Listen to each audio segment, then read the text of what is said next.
The Telltale Heart by Edgar Allan Poe.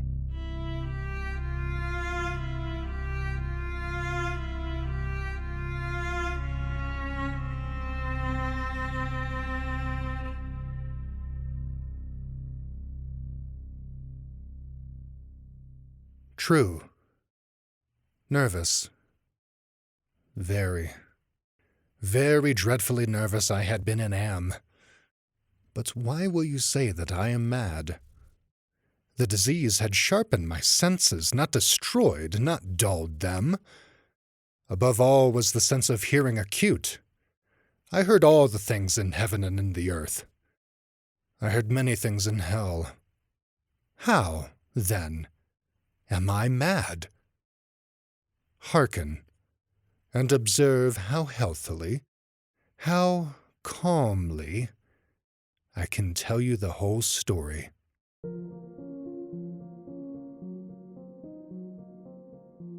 It is impossible to say how first the idea entered my brain, but once conceived, it haunted me day and night. Object there was none. Passion there was none. I loved the old man. He had never wronged me. He had never given me insult. For his gold I had no desire. I think it was his eye. Yes, it was this. He had the eye of a vulture, a pale blue eye, with a film over it. Whenever it fell upon me, my blood ran cold.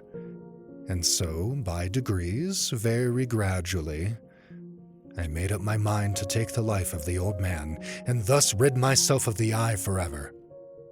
Now this is the point. You fancy me mad. Madmen know nothing. But you should have seen me. You should have seen how wisely I proceeded, with what caution, with what foresight, with what dissimulation I went to work.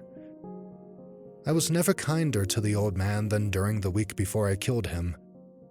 And every night, about midnight, I turned the latch of his door and opened it, oh so gently.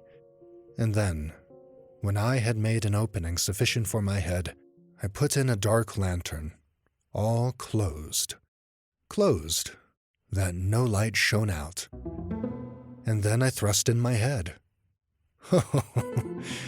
You would have laughed to see how cunningly I thrust it in.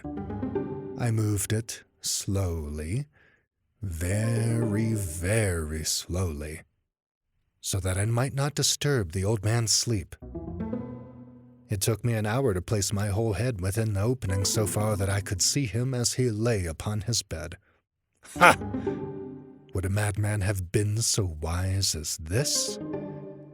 And then, when my head was well within the room, I undid the lantern cautiously.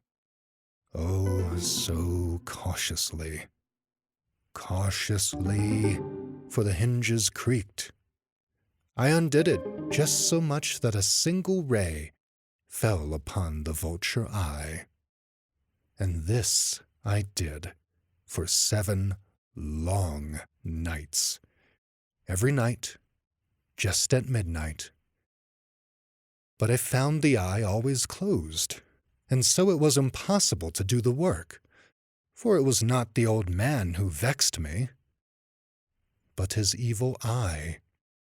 And every morning, when the day broke, I went boldly into the chamber and spoke courageously to him, calling him by name in a hearty tone and inquiring how he had passed the night. So you see, he would have been a very profound old man indeed to suspect that every night, just at 12, I looked in upon him while he slept. Upon the 8th night, I was more than usually cautious in opening the door. A watch's minute hand moves more quickly than did mine. Never before that night had I felt the extent of my own powers, of my sagacity. I could scarcely contain my feelings of triumph. To think that there I was, opening the door little by little, and he not even to dream of my secret deeds or thoughts. I fairly chuckled at the idea, and perhaps he heard me, for he moved on the bed suddenly, as if startled. Now, you might think that I drew back, but no. His room was as black as pitch with the thick darkness, for the shutters were closed, fastened, through fear of robbers. And so I knew that he could not see the opening of the door, and I kept pushing it on steadily, steadily. I had my head in, and was about to open the lantern, when my thumb slipped upon the tin fastening, and the old man sprang up in bed, crying out, "Who's there?" I kept quite still and said nothing. For a whole hour, I did not move a muscle. And in the meantime, I did not hear him lie down. He was still sitting up in the bed, listening, just as I have done, night after night, hearkening to the death watches in the wall. Presently, I heard a slight groan, and I knew it was the groan of mortal terror. It was not a groan of pain or of grief. Oh, no. It was the low, stifled sound that arises from the bottom of the soul when overcharged with awe. I knew the sound well. Many a night, just at midnight, when all the world slept, it has welled up from my own bosom, deepening with its dreadful echo the terrors that distracted me. I say I knew it well. I knew what the old man felt, and pitied him, although I chuckled at heart. I knew that he had been lying awake ever since the first slight noise, when he had turned in the bed. His fears had been ever since growing upon him. He had been trying to fancy them causeless, but could not. He had been saying to himself, "It is nothing but the wind in the chimney. It is only a mouse crossing the floor," or "It is merely a cricket which has made a single chirp." Yes, he had been trying to comfort himself with these suppositions, but he had found all in vain, because death, in approaching him, had stalked with his black shadow before him and enveloped the victim. And it was the mournful influence of the unperceived shadow that caused him to feel, although he neither saw nor heard, to feel the presence of my head within the room. When I had waited a long time, very patiently, without hearing him lie down, I resolved to open a very, very little crevice in the lantern. So I opened it. You cannot imagine how stealthily, until, at length, a simple dim ray, like the thread of a spider, shot from out the crevice and fell upon the vulture eye. It was open, wide open, and I grew furious as I gazed upon it. I saw it with perfect distinctness, all a dull blue, with a hideous veil over it that chilled the very marrow in my bones. I could see nothing of the old man's face or person, for I had directed the ray, as if by instinct, precisely upon the damned spot. And have I not told you that what you mistake for madness is but over-acuteness of the senses? Now, I say, there came to my ears a low, dull, quick sound, such as a watch makes when enveloped in cotton. I knew that sound well, too. It was the beating of the old man's heart. It increased my fury as the beating of a drum stimulates the soldier into courage. But even yet I refrained and kept still. I scarcely breathed. I held the lantern motionless. I tried how steadily I could maintain the ray upon the eye. Meantime, the hellish tattoo of the heart increased. It grew quicker and quicker, and louder every instant. The old man's terror must have been extreme. It grew louder, I say louder every moment. Do you mark me well? I have told you that I am nervous. So I am. And now, at the dead hour of the night, amid the dreadful silence of that old house, so strange a noise as this excited me to uncontrollable terror. Yet for some minutes longer I refrained and stood still. But the beating grew louder. I thought the heart must burst. And now a new anxiety seized me. The sound would be heard by a neighbor. The old man's hour had come. With a loud yell, I threw open the lantern and leaped into the room. He shrieked once only. In an instant I dragged him to the floor and pulled the heavy bed over him.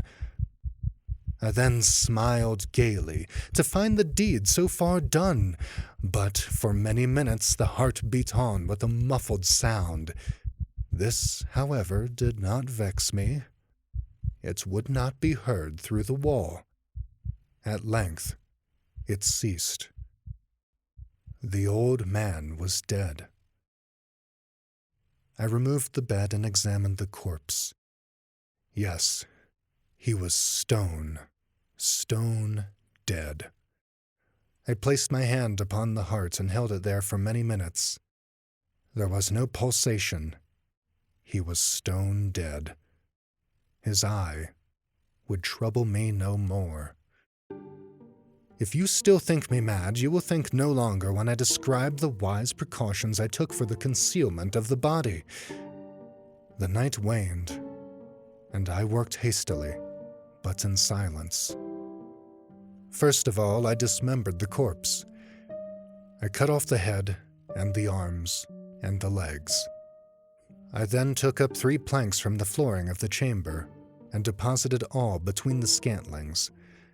I then replaced the boards so cleverly, so cunningly, that no human eye, not even his, could have detected anything wrong. There was nothing to wash out, no stain of any kind, no blood spot whatever. I had been too wary for that. A tub had caught all. When I had made an end of these labors, it was about 4 o'clock, still dark as midnight. As the bell sounded the hour, a knocking came at the street door. I went down to open it with a light heart, for what had I now to fear? There entered 3 men, who introduced themselves with perfect suavity as officers of the police. A shriek had been heard by a neighbor during the night. Suspicion of foul play had been aroused. Information had been lodged at the police office, and they, the officers, had been deputed to search the premises. I smiled. For what had I to fear? I bade the gentleman welcome. The shriek, I said, was my own in a dream. The old man, I mentioned, was absent in the country. I took my visitors all over the house. I bade them search well. I led them at length to his chamber. I showed them his treasures, secure, undisturbed. In the enthusiasm of my confidence, I brought chairs into the room, and desired them here to rest from their fatigues, while I myself, in the wild audacity of my perfect triumph, placed my own seat upon the very spot beneath which reposed the corpse of the victim. The officers were satisfied. My manner had convinced them. I was singularly at ease. They sat, and while I answered cheerily, they chatted of familiar things. But, ere long, I felt myself growing pale, and wished them gone. My head ached. and I fancied a ringing in my ears. But still they sat, and still chatted. The ringing became more distinct. It continued and became more distinct.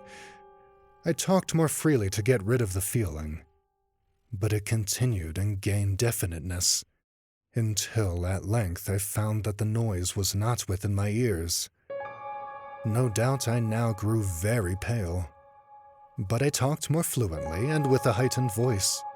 Yet the sound increased, and what could I do?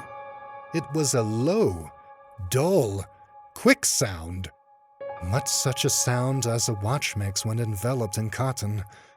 I gasped for breath, and yet the officers heard it not. I talked more quickly, more vehemently, but the noise steadily increased. I arose and argued about trifles in a high key with violent gesticulations, but the noise steadily increased. Why would they not be gone? I paced the floor to and fro with heavy strides, as if excited to fury by the observations of the men, but the noise steadily increased. Oh, God! What could I do? What could I do?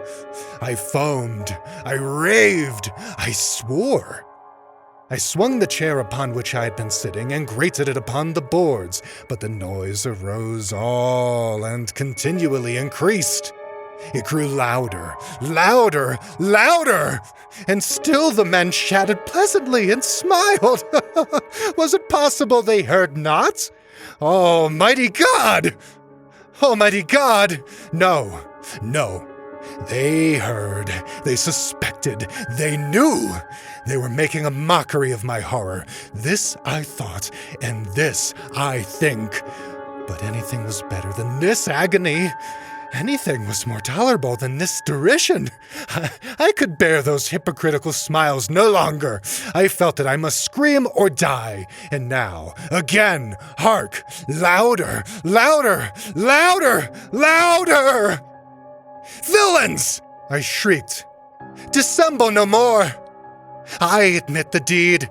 Tear up the planks. Here! Here! It is the beating of his hideous heart!